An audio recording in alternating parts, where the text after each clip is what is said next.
Welcome to Through the Glass Recovery Podcast, where we believe that connection is the opposite of addiction, vulnerability is the antidote to shame, and that recovery isn't just rewarding, but also a lot of fun. We're your hosts, Julie and Steve. Listen as we get together with friends to shed light on the hard things, talk about the other side of addiction, and how we create a life so full there's no space left for alcohol. In the second part of this two-part series, we continue our conversation with Ashley, Kris, and John about the first 30 days of sobriety. We discuss the mental obsession with drinking and share tactics that worked for us to fight cravings. We talk about what it means to really take life one day at a time without worrying about what the future might hold. We share more about the fears surrounding life without alcohol and wondering who we even are when it feels like we've lost an integral part of ourselves. And we also acknowledge that, without support from others, sobriety would be a lot harder, if not impossible. Remember that every time you hit like, or especially subscribe or follow, it lets the podcast platforms know that you think we've shared some valuable content here, and other people that might benefit from our podcast will be more likely to see it. I feel like when you have other people in front of you that know what you're going through, it's so much easier. Because this world sucks. I mean, let's be honest, okay? The world sucks. People judge you. Like, it's hard. And you're sitting here drinking and, like for me, my mom was an alcoholic. I mean, really bad. She got like 4 DUIs. And when I told her I was going to quit drinking, she kind of was like, you don't have a problem. So I got a lot of that. You don't have a problem. There's nothing wrong with you. But then they're saying, why can't you just have one beer? Well, you can't tell me I don't have a problem and then ask me why I only have one beer. So I felt so pulled in so many directions. And then when I finally found people that just understood where I'm coming from, I felt still. Like, I think this is probably the most clarity and peace and acceptance in myself that I've ever had in my whole entire life. It's awesome. Mm-hmm. And I've been on something since I was probably 12 years old. And it definitely blows my mind how broken I think I still was, even though I thought, man, when I was on drugs, I quit. And so I'm fine now, right? Like, I went and saw a therapist. I'm good, but I wasn't, because I just feel like if we're not struggling to drink, then you don't have a problem, you're okay. But I was still struggling. So yeah. That's a hard one when people tell you it's really not that bad. I think my husband kind of made me feel that way. He just had no idea how much I was actually drinking. But when someone starts telling you, oh, you're not that bad, it's really easy to be like, maybe it really wasn't that bad. It's that whole, like, the alcoholic voice, right? When enough people tell you, or when you've heard enough, well, you really didn't drink that much, you really don't need to quit. That little alcoholic voice in the back of your head is like, yes, they're right. And it's so easy to fall right back into that, especially early on, because I don't know, it tricks you right back into thinking, oh, it wasn't that bad. And you forget so fast how bad it was. For me, journaling was a big thing. And it started, the first 30 days, and I still journal every day. But I could, make it to 20 days and look back at day 2 and day 3 and be like, oh, yeah, it was definitely as bad as I thought it was. And I wrote out this story, like it was on day 5. And this is like a ridiculous example of the mental gymnastics. But I quit in the fall. We were digging potatoes in the garden. So every year since forever, we have dug potatoes in the garden, and then I make this potato soup. And potato soup has white wine in it. So on day 5, I'm like, maybe I shouldn't make the soup. Maybe I'll make the soup. Maybe I'll just go get one of the little tiny bottles of wine. And then I was like, well, maybe I'll get a whole bottle of wine and I'll drink the whole bottle of wine other than the 1 cup that has to go in the soup. No, I can't do that because I'm supposed to quit. Maybe I'll just use chicken broth. Maybe we don't need to have soup. I mean, it was this cycle. And I mean, but I wrote it all down. And so 3 weeks later, when I'm like, maybe it really wasn't that bad, I could go back and read that, be like, holy shit. I couldn't even make a decision about soup because the mental gymnastics were so messed up. And it was just that it was the constant, it was just ridiculous.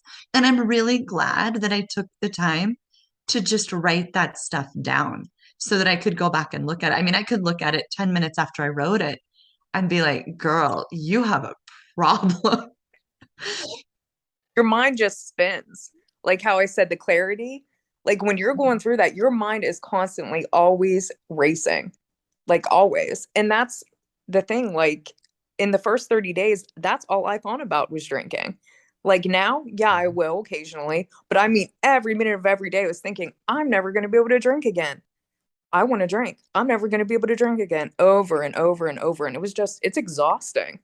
And that does go away though. It does go away. Yeah. But you're crazy in the meantime. Right. Meetings are also kind of like a shorthand for people who aren't dedicated to journal. It's like you listen to other people's stories and you're like, oh yeah, I remember that one. Yeah. I will have no part of that again. I think Right.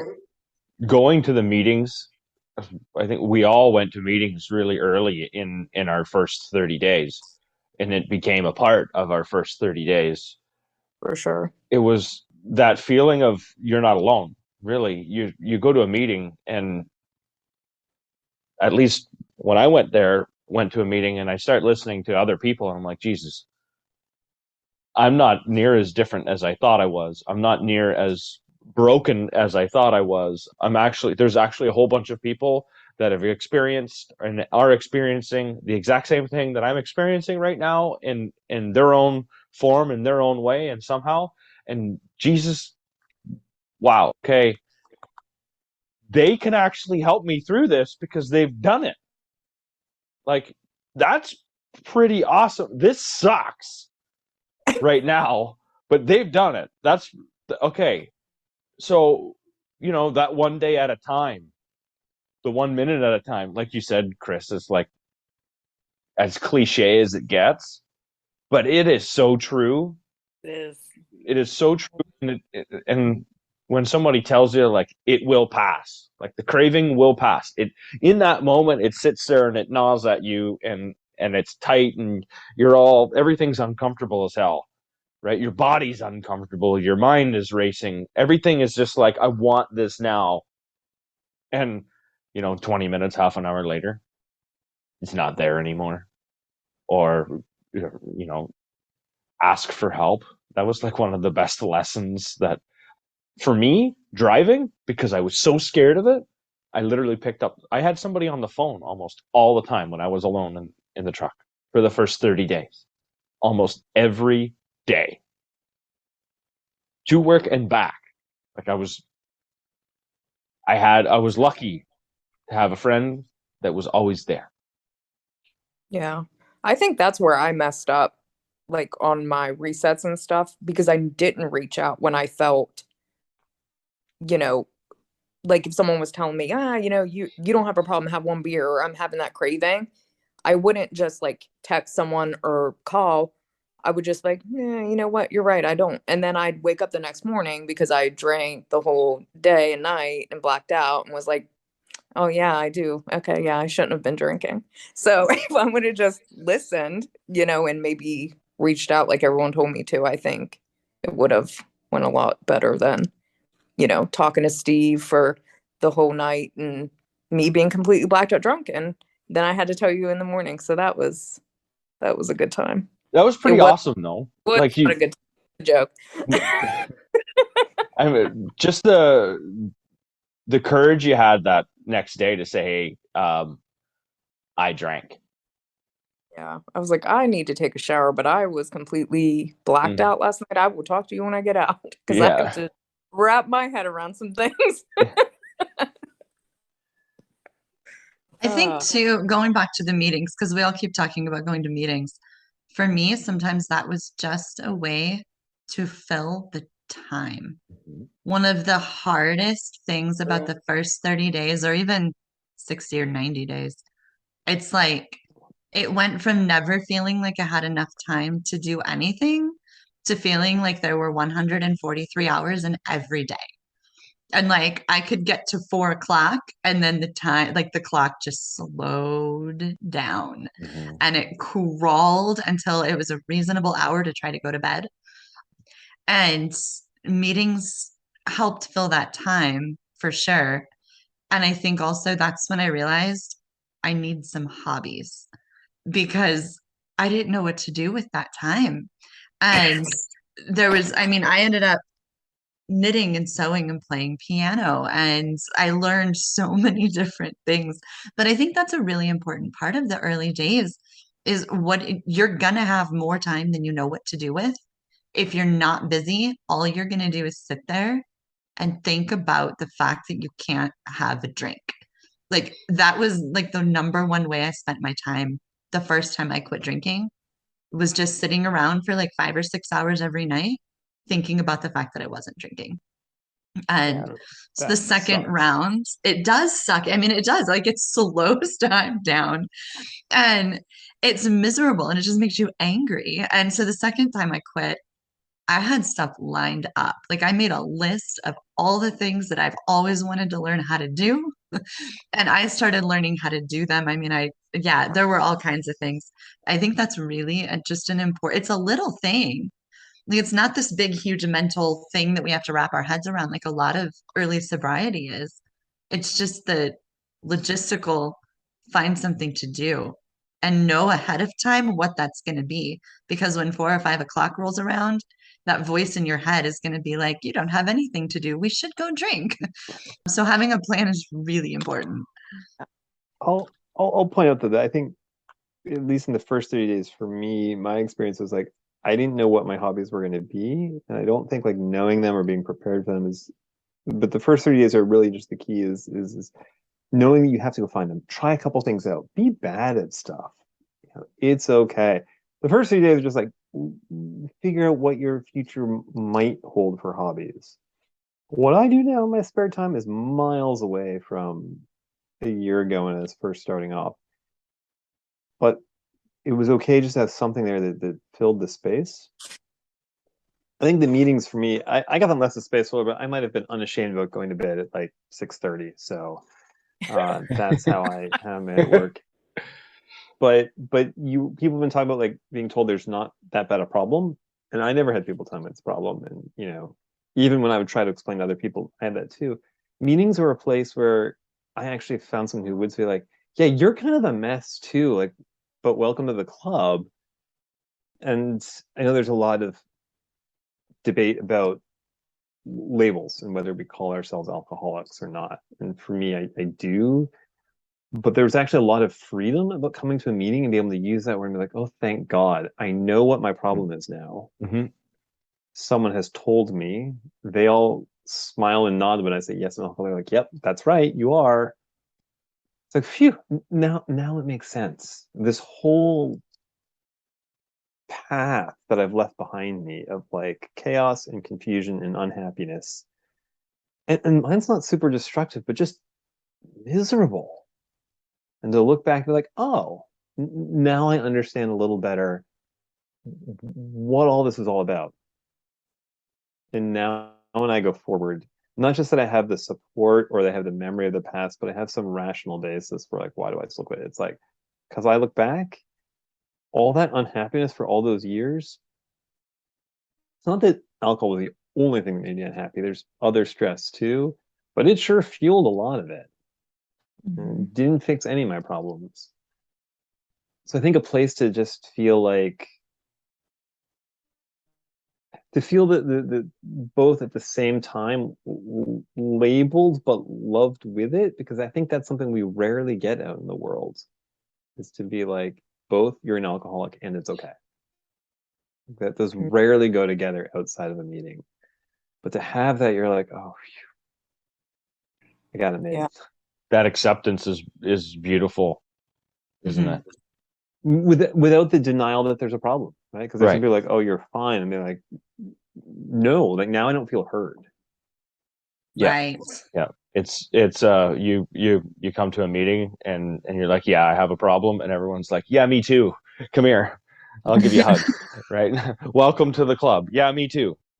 Well, let's My sit down first and meeting was someone talking about their year, and I listened. I'm like, yeah, I did that, and I did that, and I did that. I was like, oh, okay, I'm in the right place. Yeah. Mhm. These are my Yeah. people. This is my tribe. Yeah. Julie, I wanted to go back to what you said about hobbies because I'm going to bring up my boyfriend always gets on me that I don't have hobbies. I'm boring, I guess. I don't know. But I don't know why it popped into my head now, but that is our hobby is drinking. Like I Mhm. literally Mhm. do nothing else drinking. And before that it was like, I don't know, watching TV and getting, messed up on pills. Like it was always a hobby, every single day, every moment, that's all I thought about Yeah. was some way of being numb, even caffeine. Like it's just like there, I always had to have something. That was my hobby, was just not being here was my hobby, I guess. Like not being present. Yeah. It, I mean, that's all I did was drink and watch TV and generally pass out to whatever I was watching. Like that Yeah. was how I spent most evenings. And you have to completely rewrite what your evening looks. That's one of the things when I was thinking about the first 30 days. For me, I mean, I'm a stay-at-home mom. My life is a very defined routine every single day. So at like between 4 and 5 o'clock every single day, I started cooking dinner. That's when the nighttime routine started. And that is when the drinking started. So Yeah. it would be cook dinner and then, go outside and take care of animals, do some chores, whatever, and then get the kids ready for bed and then, read stories and get them to bed and then just drink Yeah. and until I passed out. And the first thing that I changed was I stopped cooking dinner. Which sounds, but I realized that that was the thing that triggered it. If it was if I needed to start dinner at 4 o'clock or if I needed to start dinner at 6 o'clock, it was walking into the kitchen, pulling out some pots and pans that triggered that instant reaction. I'm supposed to be drinking right now. So I started throwing food in the crock pot so I could just take that part of my life away for a little while. Like the first 30 days, that's all I did. I would make like a huge batch of something in the crock pot and then I didn't have to cook for a few days. And then I would figure out what the next thing was going to look like, but it wasn't going to be a part of my routine. I just changed the entire thing. And then there were a lot fewer triggers that way. And then I made myself do something that involved activity or thinking, not just sitting and watching mindless TV, because that was another thing that just made me want to pick up something and drink it. Yeah. That was one thing too for me was recognizing what was making me drink in the first place and being prepared. Because I don't think I would like I came in cocky in a sense, like, I'll be fine. Like I can do this. It's not a big deal.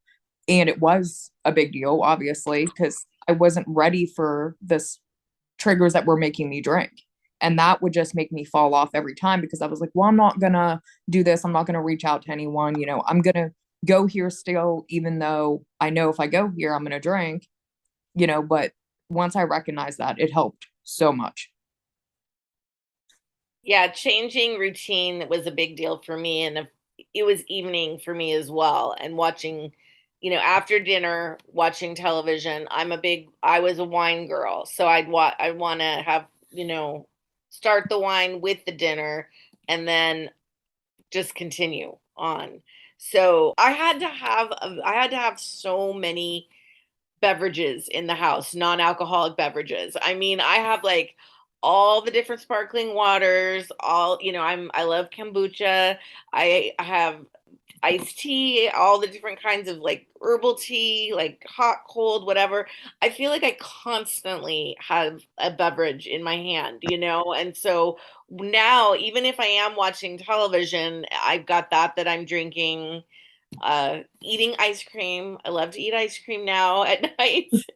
And I take it upstairs, like if once I've finished eating dinner, then I can go upstairs and I can still watch TV up there, but I've got there's I'm just far away, from more far away from thinking about drinking. And then I tend to fall asleep in bed then. So that's good.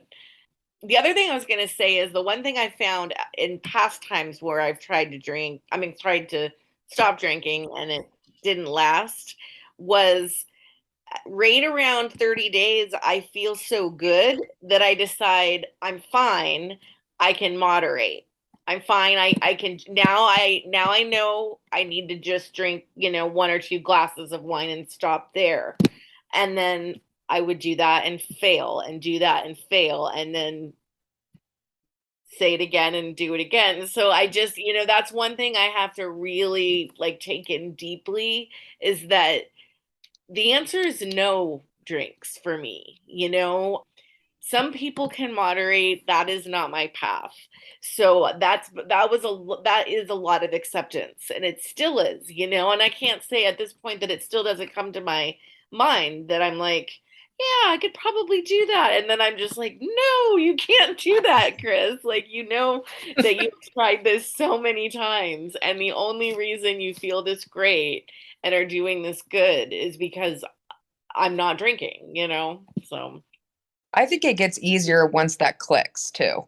Once that clicks in your mind and really clicks, not like, the first week and you're like, yeah, I can't drink, because I do the same thing. You get to 30 days and you're like, nah, I'm fine. I went a month. Like, I'm just going to go and have one beer. And again, then you're passed out everywhere. But once that clicks in your head that you cannot moderate, I felt like it's downhill from there. It's just easier. Like, it's effortless. Because once I just accept something, I'm good. But it's like when I know I can't do something, I want to be stubborn and go against authority and be like, no, I'm going to do it. And then you just mess up. But yeah, that's so true. So true. Yeah. Because I realize now, like I'll say, once it's on me, like I don't want to drink. I want at least like 6. And I really feel that. Like when I think about a drink, I'm like, absolutely. Who wants a drink? It's ridiculous, right? Why would you? I want to get so effed up that I just am on. Like I'm done. Like this is a party. Like this is a activity. This isn't. Yeah, it's all by myself one too. Yeah, it's fine. And I'm like, wait, no, I don't. I want the experience of having like 8 and the consequences of having 1. And but like once I'm a little honest with the fact that I really want 8, I'm like, hang on. Like the craving is for 8. But like when I actually think like how do I picture myself?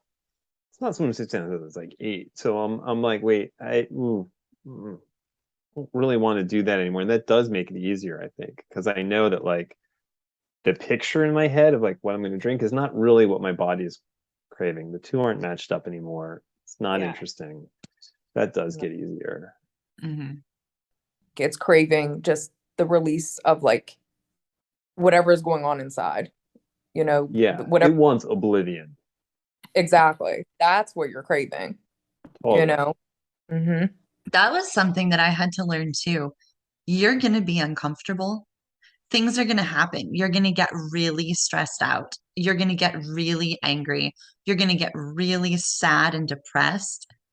And that's okay. Yeah. You don't have to do anything to try to make it go away. I remember thinking, I'm super, like, I was super stressed out. I'm like, I can't drink. What am I supposed to do now to turn it off? It never occurred to me, you're just not supposed to turn it off. You just are supposed to feel that. And then you're going to be okay afterwards. It's going to pass. You're not going to feel that way forever. And then you move on with life. That was a lesson I actually had to learn. I think that comes naturally to a lot of people. I think that that's a lesson most people learn when they're younger. I never figured it out. So I'm like, what do I do when I feel something uncomfortable? That's how am I all here? Yeah, exactly. It's okay. We didn't want to be emotional. Like I have a problem still a little bit with being emotional because I just want to drown it out. And until we learn like to just let it all out there and just cry and do whatever we need to do to get relief, then I feel like we'll be okay. Yeah. And the deep magic you find, I think, in the meetings is that you go through that. And as it turns out, it's less bad when you don't drink. Right. Because you believe I need to block all this. I need to not feel. And you cannot conceive in the first 30 days that it'll be better not drinking. Like that did not even register on my consciousness. Not even as like a theoretical idea that other people would talk about. But over time, and I think this is where the repetition of the meetings, we talk about cliches, but part of the reason is you have to hear it dozens, hundreds of times to really have it sink in and be like, oh, wait. And then you look back, I'm almost at a year. That's a good time to look back, right? And it's like, wait, this act, like emotionally, been kind of bored lately. Like, I don't know. People ask me how's things going. I'm like, I don't know. I got work, kids, back to school. Like, there isn't any of the terrible stuff that I feared. But you have to take that a little on faith early on that like there'll be a better future, because you cannot conceive of how much better it can get, because it's not better in the way you hoped it would be better. Yeah, you can't take that picture of, and Julie likes to say it, I wish I could give you a photo album of what your future looks like when you stop drinking, when you quit drinking and you start doing the work and you start, experiencing life the way you should, when you start seeing everything in color, when it stops being black and white and it starts getting, color starts to show up, emotion starts to show up, you start feeling happiness, you start feeling joy, you stop. And one of the things I like to say is the bad days start disappearing into all of the good days instead of the other way around. Like you used to have so many bad days that the good days disappeared, and now I have so many good days that the bad days disappear. Today wasn't a good day for me. Today I had a really crappy day for the most part. Stressed out. I've been irritated for a good portion of the day, like at like level 9 irritation. Like I'm like my phone rings and I'm like, what the no. It's just been that kind of day. I know it's going to pass. I know it's going to pass. It's just how it works. What do? I talk about it. It's just how my day is going to go today. I know I need an attitude adjustment. It'll happen. I just need something. Something's off. You know what I mean? I gotta, did I eat? Am I hungry? Ask myself, go right back to simple things, right? But back to the 30 days, kind of going to what John says, you don't absorb all of the things you hear. You hear so much stuff, especially when you go to meetings, which is, this is the common theme we all have. We're all saying is we all went to the meetings. We listened to what other people had to say, whatever you could absorb, because you don't hear or absorb a tenth of what you hear when you go to them or when you talk, like hanging on for dear life. And that's what it feels like. And you hear it gets better. And it's hard to believe on day 12 when you feel like your life is crumbling around you. You can't go to that social event. You can't do this and you don't want to do that. And you have no idea what's going to happen tomorrow. And you're worried about all of that stuff. And then you wake up the next morning and it's today. And you're like, okay, I'm going to try this again. I made it. Woo! Let's try. Right? Like I did it. I made it one more day. And that was, I remember that being like exciting. I did it. I made it through that hard, crappy event. The craving, drove past the liquor store and I didn't stop. And I had the courage to tell someone how I felt, which was like something I never did. And it felt kind of good. It felt good to like get it off my chest and actually face reality a little bit and say, okay, like I don't have to drink today. It's the hard thing. Okay, I have lots of time. What am I going to do with it? I have no idea. But at least I didn't drink. And that became something that was acceptable. I didn't drink today. That was cool. Some days, that's it. That's all your goal can be, is just to get through the day and not drink and wake up the next morning and see what the day holds. But like the first 30 days, your only job is just don't drink. And you made me, Steve, you made me think of something so funny. Like we sit here and we're like, one day at a time. And, it can be annoying to someone that is just starting out. Cause I remember when I first meeting, I got off and I was like, ugh, these people are way too happy for me. Like that's all I like. There's no way that I can do this. Like there was no way. I was like, something's up. They're just too positive and it's like cheesy and corny. And I was like cringing, but I kept coming back and now look, I'm the same way. It's a corny, cringy person. We're all actually that happy. Yeah. Yeah. Truth. I think it's also interesting, really, that to me is like how different everyone's story is here or in the meetings in general, and like what our drinking was like and what our recovery has been like, and yet we all have the same common themes about like finding acceptance and how we push through it. And I think that's maybe one of the most important things to try to absorb is that there's something that's different and unique about each of us, but there's still this common theme for all of us who end up.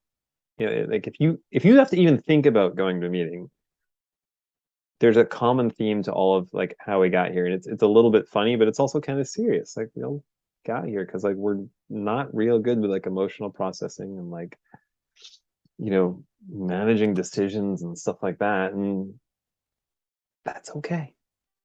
You got it home. Yeah, exactly. It's you go to a meeting and there's 20 people there and you're one of them, and there's 19 other reflections of yourself. It's really a beautiful thing. Anyways, guys, I want to thank you very much for your time tonight and coming on the podcast and sharing your experiences. It's been fantastic having you guys on tonight. Really, thank you. Thank you guys for doing this. That was awesome. Thank you. Thank you both for having us here. Thank you.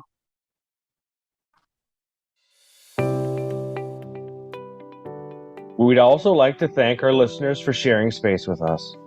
Remember to subscribe or follow to keep getting new content.